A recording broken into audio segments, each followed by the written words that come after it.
গত ১৬ ও ১৭ জুলাই হবিগঞ্জে শহীদ রিপন শীলের বাবাসহ শহরের বিভিন্ন এলাকায় ৪ জনের মৃত্যু হয়। এর মধ্যে ৩ জনই সনাতন ধর্মাবলম্বী, যাদের সৎকারও সম্পন্ন হয় ১৭ জুলাই। কিন্তু পরদিন সামাজিক যোগাযোগ মাধ্যমে ছড়িয়ে পড়ে তারা মদপানে মারা গেছেন এমন পোস্ট। এতে আরও বিড়ম্বনার মুখে পড়ে শোকাহত পরিবারগুলো। হেয় হতে হয় সামাজিকভাবে। আমার ছেলেও দেশের লেগে মারাইছে, আমার জামাই অসুস্থ, হঠাৎ মারা গেছে। এখন আমার জামাই কোনো কিছু খাইয়া মারা গেছে না, আমার জামাইও ভালোভাবে মারা গেছে। এখন মানুষে আমার বাবা তুলে মদ খাইয়া মারা গেছে, মিথ্যা অনুবাদ। উনি সারাদিন অসুস্থ ছিলেন, তো অসুস্থ ছিলেন পরে হঠাৎ করে তার বুকে ব্যথা হয়েছে, পরে আমরা সদর হসপিটালে নিয়ে গেছি। নেওয়া যাওয়ার পরে ডাক্তারে বলছে যে হার্ট অ্যাটাক করছে, সিরিয়াস নেওয়া লাগবে এমার্জেন্সি অবস্থা। তখন আমরা অ্যাম্বুলেন্সের ব্যবস্থা করছি, এই সময় হঠাৎ করে তিনি মারা গেছেন। এলাকার মাঝে নিজের সম্মানহানি হইতেছে আমাদের। এখন আমরা তো এটা স্বাভাবিক মৃত্যু, আমরা সব কিছু ডকুমেন্টসও আছে, প্লাস সদর হসপিটাল থেকে আমাদেরকে বলা হয়েছে, এটা তো এমন কিছু আসবে না। 18 জুলাই শুক্রবার এ ঘটনার তদন্তে 6 সদস্যের কমিটি গঠন করে জেলা প্রশাসক। চিঠিতে উল্লেখ করা হয়, জেলা মাদকদ্রব্য নিয়ন্ত্রণ কার্যালয় সূত্রে জানা গেছে বাংলা মদ পান করে এই 4 জন মৃত্যুবরণ করেছেন।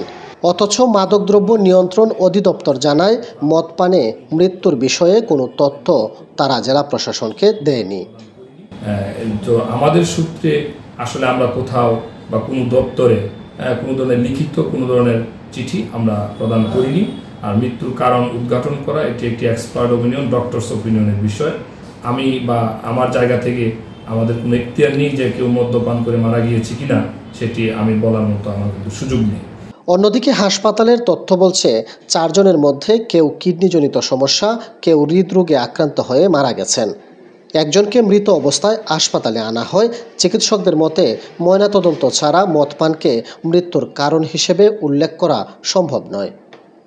তো আমাদের রেকর্ড ফাইলে আছে যে একজন হচ্ছে কার্ডিয়াক অ্যারেস্টে আর একজন অ্যাকিউট কিডনি ফেলিওরে হচ্ছে গিয়ে মারা গেছেন। শিওর হয়ে আমরা বলতে পারবো না পোস্টমর্টেম রিপোর্ট ছাড়া যে উনি অ্যালকোহল পয়জনিংয়ে মারা গিয়েছেন। এটা বলতে হলে আমাদের postmortem report, chemical analysis report অবশ্যই লাগবে। জুলাই শহীদের পরিবারকে জড়িয়ে এমন ঘটনাকে ফ্যাসিবাদী স্টাইল বলে উল্লেখ করেছেন বৈষম্য বিরোধী ছাত্র আন্দোলনের কেন্দ্রীয় সভাপতি রিফাত রশিদ। তিনি বলেন, এমন তথ্য নিশ্চিত করার দায়িত্ব চিকিৎসকের, জেলা প্রশাসকের নয়। সে এক ব্যক্তিকে কেন্দ্র করে গোটা দেশ, গোটা রাষ্ট্রযন্ত্র আবর্তিত হবে, এগুলো আসলে ফ্যাসিবাদী স্টাইল। তো আমরা বলবো যে এক্সপার্টাইজদের কাছে আসলে যে কোনো মন্তব্য সব কিছু ছেড়ে দেওয়া উচিত। এই মন্তব্যটা যদি সিভিল সার্জন করতেন তাহলে আমার মনে হয় যে সেটা আসলে তার কাছে। সচেতন মহল বলছে, তথ্য প্রমাণ ছাড়া সরকারের দায়িত্বশীলদের এভাবে কাউকে সামাজিকভাবে হেয় করা উচিত হয়নি। এটি মানবাধিকার লঙ্ঘনের শামিল। তাদেরকে এইভাবে হুট করে এই একটা অপবাদ দিয়ে দেওয়া, যে কোনো প্রশাসনের যে কোনো পর্যায়ের থেকেই হোক, আমি মনে করি এটা খুবই দুঃখজনক। কেউ যদি এইরকমভাবে না বলে, হুট করে মাঝখান থেকে কারো কথায় বা কারো ইন্ধনে এইভাবে পরিবারগুলোকে যেভাবে অপমানিত করা হচ্ছে এখন সামাজিকভাবে, আমি মনে করি এটা খুবই দুঃখজনক। জেলা প্রশাসক বলেন, যেহেতু বিষয়টি সন্দেহজনক, তাই আসল ঘটনা জানতে কমিটি গঠন করে দেয়া হয়েছে।